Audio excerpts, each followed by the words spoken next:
Nak jatuh, nak jatuh. Weh, kena cepat, kena cepat, kena cepat, kena cepat.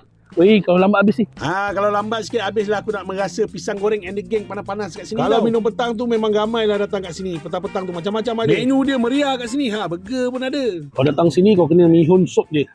Abang ni memang top dengan mihun sup je. Tengok kat dalam ni macam-macam ada. Ada tulang, ada perut, ada urat keting, semua ada kat dalam ni. Yang penting portion banyak. Yang ini pun salah satu favourite aku. Mi rebus daging abang ni. Telur sebiji dia bagi. Daging berlambak kat dalam ni. Asam pedas ikan pari, asam pedas tetel daging. Kena pula asam pedas dia. Aku tengok abang tu masak asam pedas tadi panas-panas. Kat sini dia ada pari dengan tetel dia. Datang satu set macam ni, nasi dengan ulam dia siap cencaluk lagi. Orang Melaka makan cencaluk. Kau boleh add on talapia goreng dia. Ni talapia lah.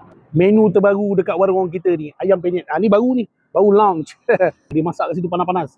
Merecik-kecik sambal dia. Aku promote ni bukan sekali aku datang tau. Aku dah datang banyak kali sebelum ni. Makanan-makanan kat sini memang tak mengecewakan lah. Siapa kenal abang ni dia tahulah. Aku sampai pun sebab ada menu baru dia kat sini. Ayam penyet dia. Burger ada, sate ada. Sate dia murah abang. Yang ayam RM1 je cocok. Kalau petang tu cepat-cepat datang. Nanti goreng pisang and the gang boleh habis. ABC kat sini memang besar.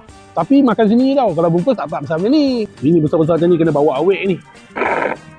Sini memang best. Dia punya cendol nampak. Cendol tapai. Yang mengidam nak cendol tapai tu datang sini. Tapi paling syok datang makan sini. Bawa family, bawa kawan-kawan lah. Warung orang kita daripada Bukit Baru nak ke Duyung tu. Senang je. Waste je.